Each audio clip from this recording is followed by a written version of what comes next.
Have you ever left somewhere so silently, so seamlessly, that the world didn't even flinch? That was me, 28 years old, standing in the amber glow of dusk outside my childhood home, an aging two-story nestled on the edge of a sleepy neighborhood in the south of Atlanta. I wasn't crying. I wasn't shaking. There was no dramatic door slam, no suitcase thrown into the trunk of a car in a fit of rebellion. Just me, a frayed duffel bag slung over one shoulder, the hum of cicadas in the air, and the sun melting behind a line of cracked rooftops. My name is Marissa Lane, and this is how I walked away from everything I once thought I was supposed to be. That evening, the living room smelled like leftover spaghetti and lemon cleaner.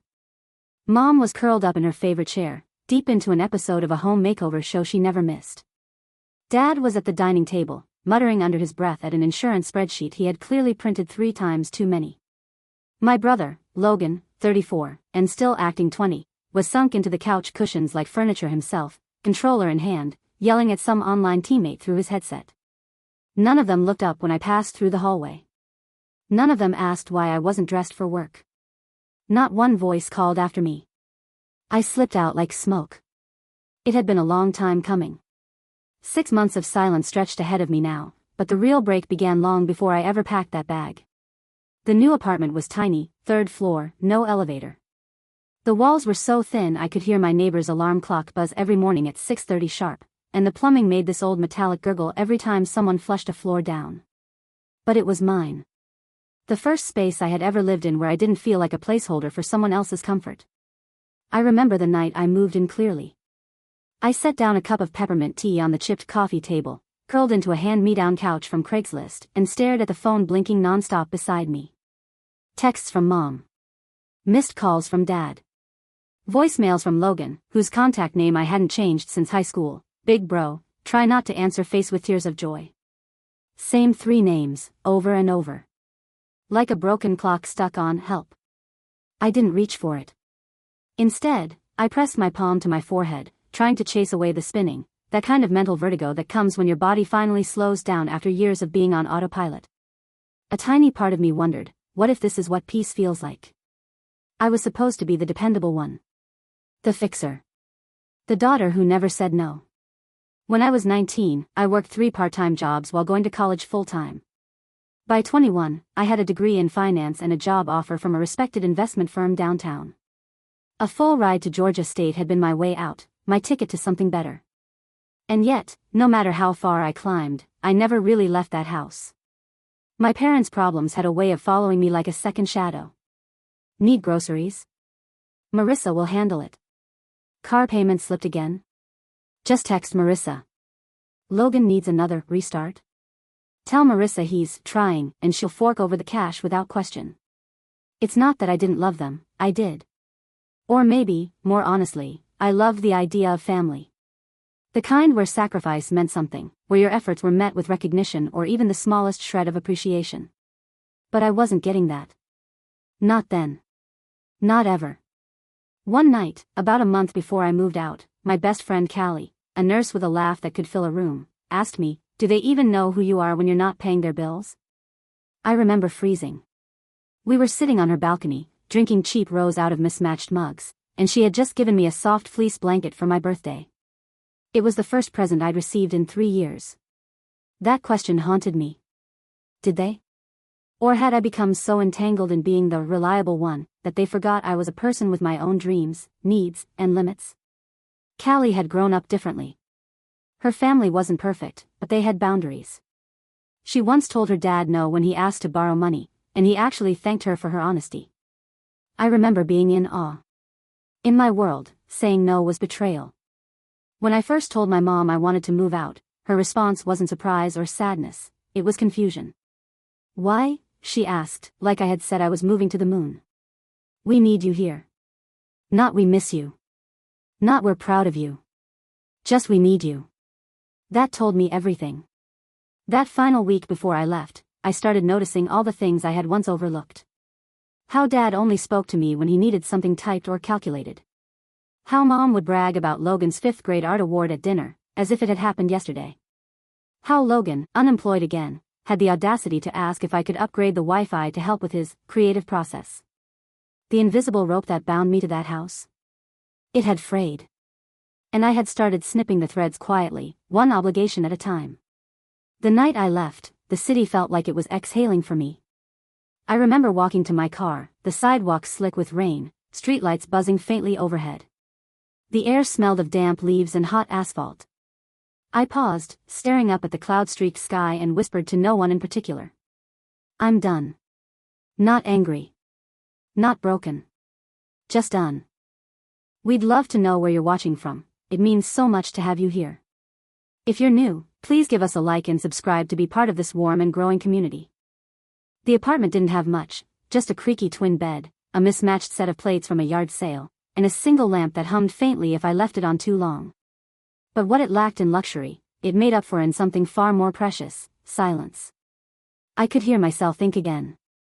And in those quiet spaces, when I wasn't rushing to solve someone else's emergency, the memories came flooding back. Not loud ones. Not the kind you find in family photo albums. These were subtle, insidious moments, the kind that cling to you, that pile up without you noticing, until you're buried under the weight of 1,000 little sacrifices. I started working at 16. Not for fun. Not to buy designer jeans or hang out at the mall like the other girls. I got a job wiping tables at Sweet Hazel Bakery, a little shop that smelled like cinnamon and always played Billie Holiday on the radio. I'd race there on my rusty bike after school, my backpack bouncing behind me, praying I wouldn't be late for my shift. And when I got home at night, tired and sticky with powdered sugar, no one was waiting to ask how my day was. They were already asleep, or pretending to be. But when Logan needed a new laptop, a shiny MacBook arrived at the house within a week. I remember walking past the kitchen table and seeing it still in its box, untouched, while he napped on the couch. I asked Mom why he needed it if he wasn't even in school anymore. He's thinking about taking classes again, she said. It's good to encourage him. Encourage him. That word never seemed to apply to me. When I got a full scholarship to Georgia State, Mom didn't cry tears of joy. She frowned and said, "You couldn't find something closer? Logan might need the car." The car I had been driving to work for the last year, mind you, while he stayed home experimenting with watercolor techniques and anime storyboards. Dad chimed in once, when I told him I'd been offered a full-time position at a top firm after graduation. His exact words: "That's great. But make sure you're still around on Thursdays. That's Mom's appointment day, and Logan doesn't drive on the highway." It was like every achievement of mine existed only in the space between their needs. No applause. No acknowledgement. Just logistics. I became the family's invisible infrastructure, the power grid, the plumbing, the foundation no one thought about until something went wrong. And when things did go wrong, all fingers pointed to me, not in blame, but in expectation. "You're the smart one. You always figure it out. We don't know what we'd do without you." At first, I clung to those phrases like medals. Proof that I mattered. But over time, they started to sound like something else. Chains. Logan, for all his struggles, was never called selfish. He was sensitive. Creative. A late bloomer. When he quit his bookstore job because his boss was too intense, Mom stroked his hair and said, "You did the right thing. No one should stay in a toxic environment." Meanwhile, I was grinding through 60-hour weeks and skipping meals to meet deadlines. No one asked if my job was stressful. No one ever said I did the right thing for staying. Because doing the right thing was just what Marissa did. I remember one time, when I came home for a long weekend, exhausted, burnt out, on the edge, I told Mom I was thinking about buying my own place. I'd been saving for over a year, carefully budgeting between loan payments and rent. I thought she'd be happy. Instead, she tilted her head and said, "A woman buying a home by herself? Isn't that kind of sad? People might think you're unlovable." I stared at her, stunned, like she had slapped me with a velvet glove. That sentence lived in my bones for weeks. I never brought it up again. Instead, I kept showing up. Paying bills. Covering gaps. Sending Logan $200 here, $300 there. At first it was, "Can you help him register for a Photoshop course?" Then, "Dad's car needs repairs, can you help with that too?" It wasn't one big ask. It was death by 1,000 small ones. And the worst part? It was never framed as help. It was always framed as duty. Obligation. What good daughters do. One fall, I had finally scraped together enough for a down payment on a small condo near Piedmont Park. Nothing fancy, just a cozy little space with natural light and a view of the trees. I had even picked out the paint color, sage green, for the bedroom. Peaceful. Calm. And then the call came. "Riss," Dad said. He only ever used my nickname when he wanted something. "The mortgage here is getting tough. Just for a couple months, until we get back on our feet." I could still hear Callie's voice in my head. "Do they even know who you are outside of being useful?" But my heart didn't listen. I canceled the condo deposit that night and wired the money to my parents. A few months turned into 6. Then 12. By the time I stopped, I had sent over $22,000. No thank yous. No progress. Just more requests. At one point, I remember standing in the middle of a grocery store aisle with a gallon of milk in my hand and an empty wallet. My card had declined. I was living in a shoebox apartment, eating ramen 3 nights a week, while Logan used the family living room as his creative studio. It wasn't just about money anymore. It was about erosion. Of boundaries. Of dignity. Of self. There's a kind of exhaustion that doesn't show up in your body, it shows up in your soul. That's what I felt the day I stood in the kitchen of my parents' house, holding a bag of groceries with numb hands and a heart that no longer knew how to feel. It had been raining all afternoon. That light, moody drizzle that seemed to hang in the air like unspoken words. I had just finished a brutal weekend shift at the firm. My eyes were heavy, my back ached, and all I wanted was a hot shower and silence. But instead, I'd driven nearly 40 minutes, bags of salmon, fresh vegetables, and frozen meals in my trunk, because I had received another one of Mom's texts the night before. "Groceries are low again. Could you stop by tomorrow? Logan's been really stressed and needs something fresh to eat." That was always the way it was worded, needs. As if my role wasn't that of a daughter, but a supplier. I walked in without knocking, as I always had. The kitchen still smelled like coffee and stale air. I placed the bags on the counter and reached into one to unload, but Mom was already there, waiting. She didn't say thank you. Didn't smile. Her arms were crossed. Her lips were tight. "Marissa," she said, voice sharp like broken glass. "We need to talk." I paused, halfway through setting a tray of chicken onto the counter. "About what?" She didn't even flinch. "What you're sending every month, it's not enough anymore." Those words landed like bricks in my chest. I blinked. Not enough? Dad walked in then, rubbing his lower back like he always did when he was gearing up to say something heavy. "You make good money," he said evenly. "You live alone. Meanwhile, we're struggling every day. Doesn't that seem unfair to you?" Unfair. That word caught fire inside me. Like the years of late-night budgeting. Like the times I skipped dinner just to make sure their gas bill was paid. Like the memories of every check I signed and every dream I paused, burning now, a pile of ash in my stomach. Then came Logan's voice from the living room, lazy, disinterested, as always. "It's not like you're lacking anything. What's wrong with sharing a little?" I turned to look at him. My 34-year-old brother, sprawled out on the couch like a prince in exile, controller resting on his lap. The same brother who hadn't held a steady job in 5 years. Who always had a reason. Always had an excuse. The air around him was thick with entitlement, like he'd never considered a world where he wasn't the center. I spoke, slowly, deliberately. "Sharing goes both ways, Logan. All you've ever done is take." Mom's mouth tightened. "That's enough, Marissa. You're being disrespectful." The breath I took next was long and shallow, like I was breathing through a pinhole. "I'm disrespectful for telling the truth?" There was a time when those words might have broken me. But now? They sharpened me. If that was the role they needed me to play, the ungrateful, cold-hearted daughter, I was done resisting it. Mom's next words cut like a scalpel. "If it's that much of a burden to you," she said, each word punctuated by disappointment, "then you can walk out that door. And don't bother coming back." It should have shattered me. It didn't. Instead, I set the last grocery bag down. Left it unopened on the counter. Didn't place anything in the fridge. Didn't refill the bread drawer like I usually did. I just looked at them, my parents, standing shoulder to shoulder like a united front, and I nodded. All right, I said. Soft as breath. Sharp as truth. If that's how you feel, then I hear you. Loud and clear. No one moved. No one said anything. Except Logan, who mumbled something under his breath, probably so dramatic or some other dismissive jab. But it didn't land. Not this time. I turned and walked out. The door didn't slam behind me. The house didn't crumble. The world didn't end. But a chapter of my life did. As I stepped out into the rain, it soaked through my jacket and into my shoes. But I didn't care.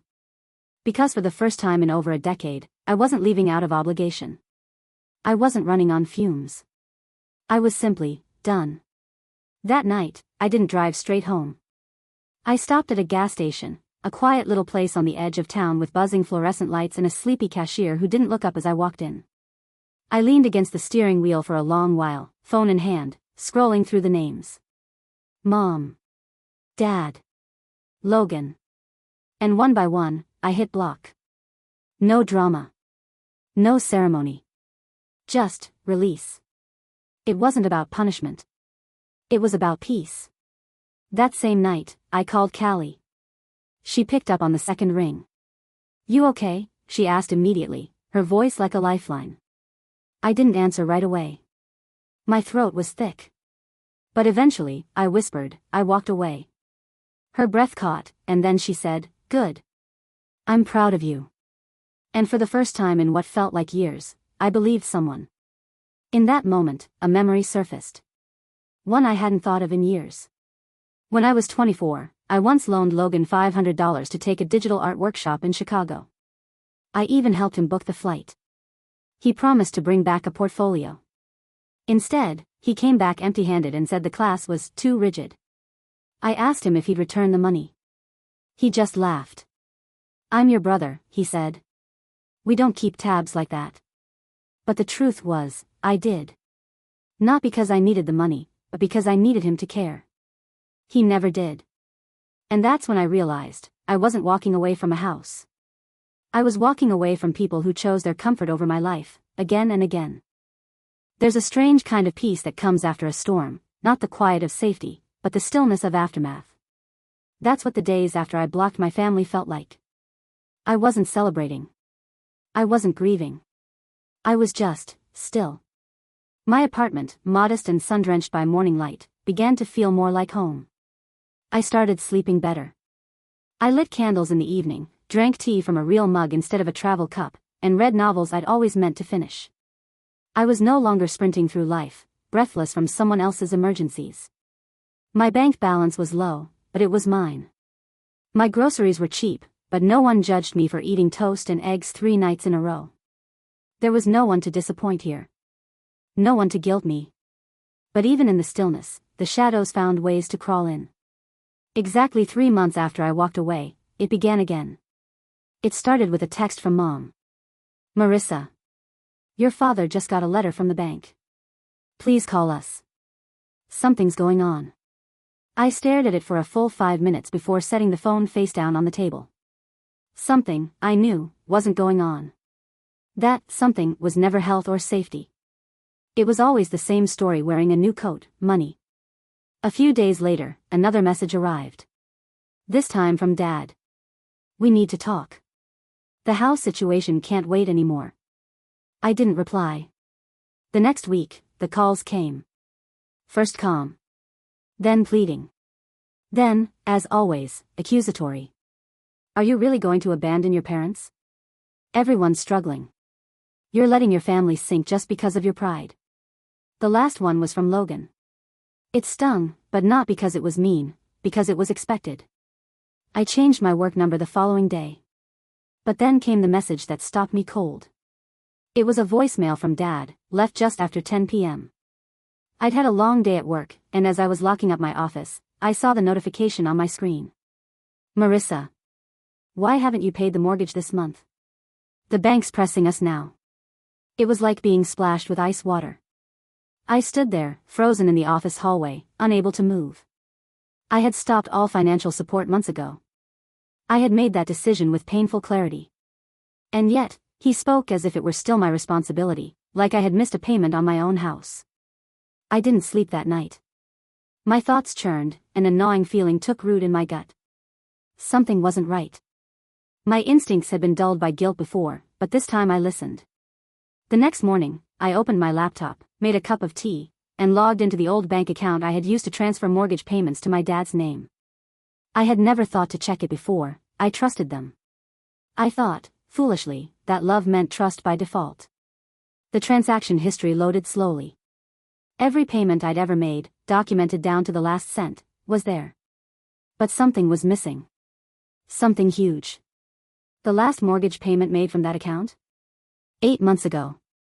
I blinked. That couldn't be right. I checked again. The payments I had sent, nearly $3,000 over the final 3 months, were all there. But they had not been used for the house. Not even a portion. The account had been flagged. The balance was overdue. Status, at risk of foreclosure. It felt like betrayal had taken human form and sat across from me, staring blankly while I held the knife it had driven into my own back. I didn't call right away. I couldn't. I needed more. I needed the truth, not just from my gut, but in writing. The next morning, I called the bank directly. I explained calmly, as if I were talking about someone else's crisis. I said I had helped manage the account before and was concerned about the status. After a few minutes of verification, the woman on the phone said, "I'm sorry, ma'am, but that mortgage hasn't received a full payment since January. It's under special collections." I thanked her, hung up, and sat in silence. Not confusion. Not sadness. Just clarity. The money I sent, the help they begged for, the sacrifices I made, never went to the house. As I sat there, hands trembling over the keyboard, I remembered something odd from months ago. I had once asked Mom, gently, for the confirmation number from a mortgage payment, just to keep my own records clean. She brushed it off. "It's all done, honey. You don't need to worry about that stuff. That's what parents are for." I believed her. Because I wanted to. And now, sitting in a tiny apartment that smelled of jasmine tea and quiet determination, I realized I had handed over not just money, but blind faith. And they had spent it like spare change. I had no idea what the money had gone to. Maybe Logan's business venture that never materialized. Maybe some bills. Maybe nothing. But I knew one thing, it hadn't gone to the roof over their heads. And they hadn't told me. They had lied. That night, I didn't cry. I didn't scream. I lay on the couch, staring up at the ceiling, my thoughts a storm of disbelief. How long had they been lying to me? How many times had I let guilt be stronger than truth? I picked up my phone. Typed out a message to Dad. "I just spoke with the bank. The mortgage is 8 months overdue." I kept sending money. What happened? No reply. 15 minutes later, my phone rang. It was him. I didn't answer. He called again. Then again. Finally, I picked up, not to listen, but to speak. What followed was the kind of conversation that breaks something permanent. The phone felt hot in my hand. Dad's name glowed on the screen, pulsing like a warning light. I stared at it for a long moment before pressing accept. "Marissa," he began, his voice low and brittle, "so I guess you found out about the bank." There it was. No apology. Just confirmation that the lie had been caught. "I didn't just find out," I said, my voice steadier than I expected. "I confirmed it. The mortgage is 8 months overdue. I sent money." "So where did it go?" There was a pause. Then a tired sigh. "It's not what you think." "Then explain it," I cut in, ice threading through my tone. "Because I sent over $3,000 after the last recorded mortgage payment. And you didn't use a single dollar for the house." The phone shuffled. I could hear muffled voices. Then Mom's voice came barreling through, sharper than glass. "Don't you dare speak to your father like that," she snapped. "You have no idea what we've been through." That old tactic, indignation over explanation. I pressed my hand to my forehead. "Walked away?" I said, tone flat. "Or stopped paying for everyone to live comfortably while I lived off instant noodles?" "You don't speak to me like that," she hissed. "I've done everything I could. Logan lost his job again. Your father's back is worse than ever. The house is crumbling. And you. She faltered, but only for a second. You just turned your back on us. I closed my eyes. I turned my back after you drained every last dollar from me. And then told me it still wasn't enough. The silence that followed was the loudest thing I'd ever heard. For a second, I wondered if the line had disconnected. Then, Logan's voice barged in. You're blowing this way out of proportion, he said, annoyed more than anything. They just need a little time. You're acting like the whole world owes you something. I couldn't help it, I laughed. A hollow, joyless sound. The world doesn't, I said. But this house sure as hell does. You're being selfish, he spat. I blinked, stunned for a moment. Selfish? You weren't like this before. Before? I repeated. Before I started standing up for myself? Before I realized I was being used? My dad came back on the line. His voice was softer now. More worn. We messed up. Okay? But you're all we've got, Riss. We'll pay you back. I promise. I let that hang in the air like smoke. Really? How many times have I heard that line, Dad? He didn't answer. Do you even know how much I've sent over the last few years? I asked. Do you keep a record like I do? Silence. I've covered my part, I continued, my voice low and even. And Logan's. And yours. For years. I gave up a home. A life. Peace of mind. And I did it without complaint. A beat passed. Now you're telling me if I don't help, you'll lose everything? I took a breath. Then lose it. Mom gasped. Don't say that. I just did. My father's voice wavered. You can't mean that. Can't what? I said. Walk away after being pushed past my limit? Their voices grew desperate. Pleading. Defensive. Accusing. But I barely heard them anymore. Because I wasn't part of that conversation anymore. I was outside of it. Floating above it. Watching the roles finally shift. They were the ones asking. I was the one saying no. As their voices buzzed in the background, another memory surfaced. Years ago, when I was 22, I wrote a letter to my parents. Not a dramatic one, just a quiet, handwritten note I slipped into the kitchen drawer. I was still living at home then. I had just landed my first internship, and I wanted to thank them for their support. I remember writing, I hope one day I can repay everything you've done for me. They never mentioned it. I found it again 2 years later while looking for a stapler. It was still folded. Unopened. Back then, I told myself they must have missed it. Now, I know better. Back on the phone, their voices grew softer, still pleading, but losing strength. You're being unfair, Mom said, her voice cracking. This isn't how families work. This isn't a family, I said, and the words came out too fast, too sharp. I softened, but only slightly. At least not the kind that loves without keeping score. You'll regret this, she whispered. Maybe. But not today. I'm done helping, I said, not because I'm heartless. Because I've done more than enough. And I need to know if you can survive without me. Then I hung up. Not in anger. In peace. For 3 days, my phone stayed off. No messages. No emergencies. No guilt. I made coffee in the mornings and watched the city come to life from my tiny balcony, the light pouring in like forgiveness. I walked around the park with no headphones, no urgent calls buzzing in my ear. I didn't feel powerful. I didn't feel triumphant. I just felt light. And that was enough. Sometimes, healing doesn't come with fireworks or grand revelations. Sometimes, it's just a deep breath in a place that finally feels yours. 6 months passed. The phone stayed silent. And for once, I didn't dread the quiet. I welcomed it. The apartment, my little third-floor retreat, started to reflect me more and more each day. I repainted the walls a soft olive green. Bought a second-hand bookshelf and filled it with poetry, fiction, and a few financial strategy guides I actually enjoyed reading. I found a thrifted rug with deep blues and ochres that reminded me of a Monet painting I once saw on a high school field trip. Every little choice felt like a thread I was weaving into a tapestry that belonged to no one else but me. And then came Owen. He was the new tenant across the hall, mid-30s, quiet, a bit awkward, and always juggling too many grocery bags. One morning, we ended up waiting for the mail together and struck up a casual conversation about how awful the hallway lights were. That turned into shared coffee.